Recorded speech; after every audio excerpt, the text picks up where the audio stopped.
नमस्कार, आप देख रहे हैं कैपिटल टीवी बिहार। आज इस स्पेशल स्टोरी में बात होगी बिहार की सियासत की।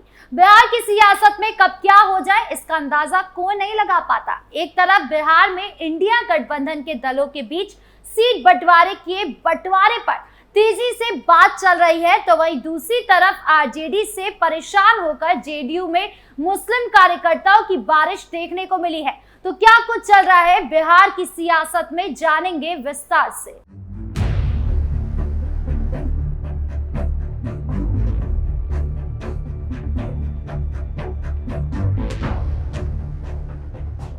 सीट को लेकर विपक्ष में तनातनी। सबसे पहले बात करें महागठबंधन की। बिहार में विपक्षी इंडिया गठबंधन के भीतर सीट बंटवारे को लेकर जारी खींचतान ने आगामी विधानसभा चुनावों से पहले राजनीतिक हलचल को तेज कर दिया है।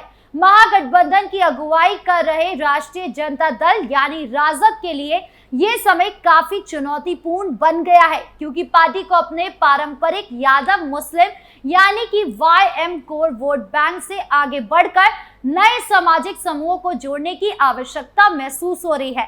गठबंधन के अन्य घटक दलों के साथ सीट बंटवारे को लेकर जारी सौदेबाजी ने माहौल को जटिल बना दिया है। खास तौर पर कांग्रेस, जैसे 2020 के चुनाव में 70 सीटों पर लड़ने का मौका मिला था, लेकिन सिर्फ 17 सीटें ही जीत पाई थी। अब उस प्रदर्शन को देखते हुए सहयोगी दल उस पर दबाव बना रहे हैं कि वो इस बार यथार्थवादी दृष्टिकोण अपनाए और कम सीटों पर समझौता करे। खबरों के अनुसार कांग्रेस को 45 से 55 सीटों के दायरे में सीमित किया जा सकता है, जबकि पार्टी के नेता अभी इस पर कुछ भी सार्वजनिक रूप से कहने में बच रहे हैं। झारखंड में सत्तारूढ़ झारखंड मुक्ति मोर्चा यानी झामुमो भी बिहार में प्रभाव दिखाने की मंशा के साथ गठबंधन में शामिल होना चाहती है और कुछ सीटों की मांग कर रही है। इसी बीच मुकेश सैनी के नेतृत्व वाली विकासशील इंसान पार्टी यानी वीआईपी, जो मछुआरा नाविक समुदाय के बीच प्रभाव रखती है और 2020 में एनडीए के तहत 4 सीटें जीत चुकी है, वो इस बार 10 से अधिक सीटों की मांग कर रही है। वहीं दलित मतदाताओं को साधने के लिए पशुपति पारस की राष्ट्रीय लोक जनशक्ति पार्टी यानी आरएलजेपी से भी बातचीत चल रही है।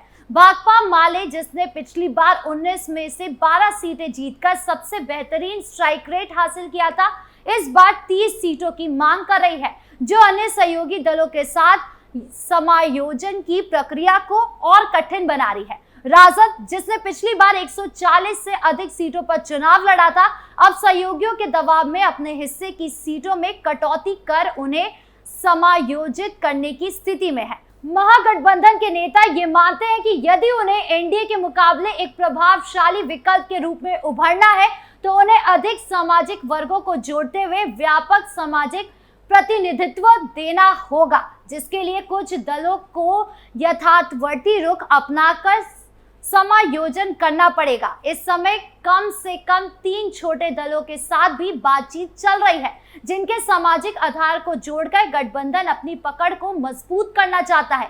लेकिन इन तमाम कोशिशों के बावजूद अंदरूनी मतभेद और सीटों की महत्वाकांक्षा ने माहौल को और अनिश्चित बना दिया है। राहुल गांधी और तेजस्वी यादव की जोड़ी, जो विपक्ष के चेहरे के रूप में सामने आ सकती थी, उनके बीच की संवादहीनता और समन्वय की कमी से आशंका जताई जा रही है कि कहीं उत्तर प्रदेश की तर्ज पर, जहां 2017 में यूपी के लड़के नारा बनाकर राहुल और अखिलेश मैदान में उतरे थे, लेकिन चुनाव आते आते जोड़ी बिखर गई थी, वैसा ही कुछ बिहार में ना हो जाए। यदि समय रहते सीटों का बंटवारा नहीं होता है और व्यक्तिगत महत्वाकांक्षाएं हावी हो जाती है, तो ये गठबंधन की एकता और रणनीति पर सवाल खड़े कर सकता है।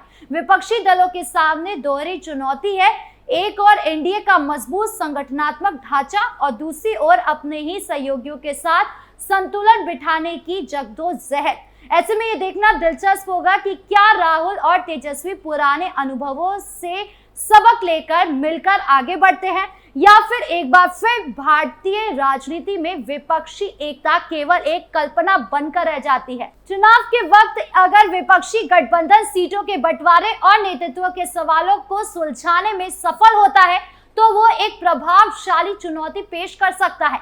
लेकिन अगर आपसी खींचतान बनी रही तो ये 2020 में भी कमजोर प्रदर्शन की ओर ले जा सकती है। इसीलिए महागठबंधन के नेताओं को समय रहते यथार्थवाद अपनाकर निर्णायक कदम उठाना होगा, जिससे न केवल सीट बंटवारा सुचारू रूप से हो बल्कि मतदाताओं के सामने एक मजबूत और एकजुट विकल्प प्रस्तुत किया जा सके।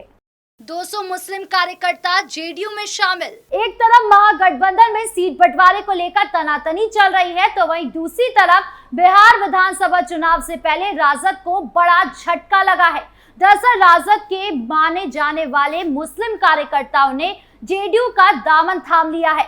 पीएम मोदी के बिहार दौरे से पहले राजद को ये नुकसान हुआ है। मोतिहारी में 200 मुस्लिम कार्यकर्ताओं ने जेडीयू की सदस्यता ली। जेडीयू नेता खालिद अनवर ने राजद पर वोट बैंक की राजनीति करने का आरोप लगाया।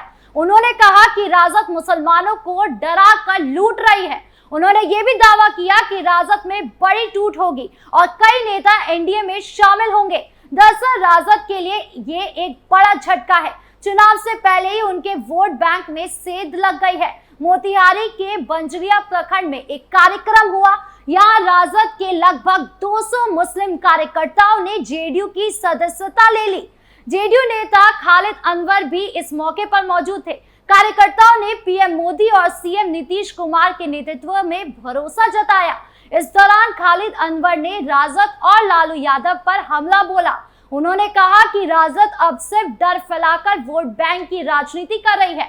उन्होंने ये भी कहा कि लालू यादव की पार्टी ने वर्षों तक मुसलमानों को डराकर केवल लूटा है। अनवर ने दावा किया कि राजद में बड़ी टूट होगी। उन्होंने कहा कि अगस्त में राजद के कई बड़े नेता, विधायक और विधान पार्षद एनडीए में शामिल होंगे।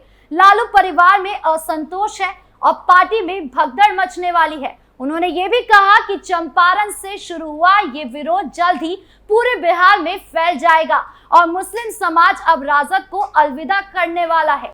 बीजेपी पर बरसे राहुल गांधी। लोकसभा में विपक्ष के नेता राहुल गांधी ओडिशा में संविधान बचाओ समावेश कार्यक्रम में बीजेपी पर जमकर निशाना साध रहे थे। उन्होंने आरोप लगाया कि महाराष्ट्र की तरह बिहार में भी चुनाव को अपने पक्ष में करने की कोशिश की जा रही है। कांग्रेस सांसद राहुल गांधी ने कहा कि चुनाव आयोग भारतीय जनता पार्टी के लिए काम कर रहा है, ना कि अपना काम कर रहा है। यानी बिहार में महागठबंधन सीट बंटवारे को लेकर उलझनों से जूझ रहा है, जहां राजद, कांग्रेस, वाम दल और अन्य सहयोगियों की मांग लगातार बढ़ती जा रही है। इसी बीच राजद को बड़ा झटका तब लगा जब करीब 200 मुस्लिम कार्यकर्ताओं ने पार्टी छोड़ जेडीयू का दामन थाम लिया। वहीं राहुल गांधी ने बिहार में मतदाता सूची संशोधन पर चुनाव आयोग को घेरते हुए साजिश का आरोप लगाया। इन सब घटनाओं ने महागठबंधन की एकजुटता और तैयारी पर सवाल खड़े कर दिए हैं। अगर समय रहते समाधान नहीं निकला तो विपक्षी एकता कमजोर पड़ सकती है और चुनाव में भारी नुकसान हो सकता है। ऐसे में अब आगे विपक्ष दल क्या करता है, ये देखने वाली बात होगी। आपको क्या लगता है, कमेंट बॉक्स में जरूर बताएं। नमस्कार।